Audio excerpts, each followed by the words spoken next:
గత దశాబ్ద కాలం ఏ అధికారాన్ని అంటుపెట్టుకొని దౌర్జన్యాలతో సామాన్య ప్రజానికపై కాంగ్రెస్ పార్టీ కార్యకర్తలపై రాష్ట్రానికి పాల్పడ్డారు.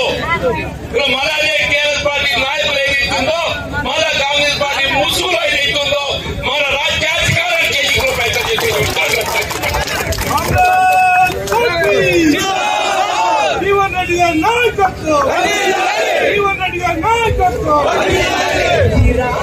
రాష్ట్రంలో కాంగ్రెస్ పార్టీ అధికారం ఇది కేవలం కాంగ్రెస్ పార్టీ కార్యకర్తల శ్రమ ఫలితం. కాంగ్రెస్ పార్టీ కార్యకర్తల శ్రమ 10 సంవత్సరాల శ్రమకు ప్రతిరూపం ఏదైతుందో ఇక్కడ రాష్ట్రంలో కాంగ్రెస్ ప్రభుత్వం ఏర్పడింది. ముఖ్యమంత్రి రేవంత్ రెడ్డి గారు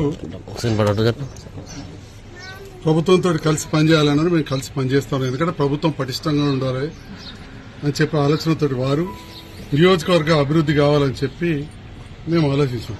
నేను ఈరోజు జీవన్ రెడ్డి గారిని సూటి ఒకటే ప్రశ్నిస్తా ఉన్నాను.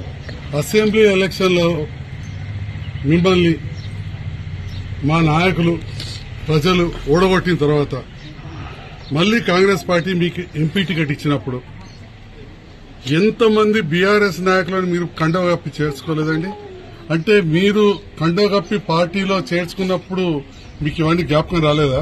పాత కాంగ్రెస్ నాయకులు మా నారాయణ రెడ్డి అనో ఇట్లాంటి వాళ్ళందరూ పాత వాళ్ళు ఉన్నారు, మరి వాళ్ళకి ఇబ్బంది అవుతుందని చెప్పి ఆలోచన రాలేదా?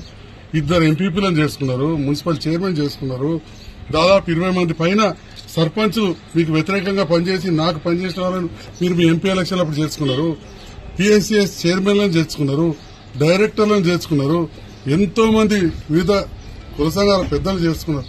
మరి అప్పుడు 2023 ఎలక్షన్లో నాకు పెద్ద ఎత్తున మద్దతు ఇచ్చిన నాయకులను మీరు ప్రభుత్వం వచ్చిందని చెప్పి మీకు అన్ని రకాల చూసుకుంటామని చెప్పి మీ ఎంపీ ఎలక్షన్లు అప్పుడు మీరు పార్టీలో జాయిన్ చేసుకోలేదా? అంటే మీరు చేసుకుంటే మీరు పార్టీలో జాయిన్ చేసుకుంటే ఒకటి, లేదా కొందరికి మరి ఇంకా మేము సభ్యత్వం తీసుకోలేదు కానీ ప్రభుత్వంతో మమ్మల్ని కలిసి పనిచేస్తే తప్పు అయిపోతుందా? ఇది నేను జీవన్ రెడ్డి గారు సూటిగా ప్రశ్నిస్తున్నా. ఎందుకంత అసహనం వ్యక్తం చేస్తున్నారు పెద్దలు?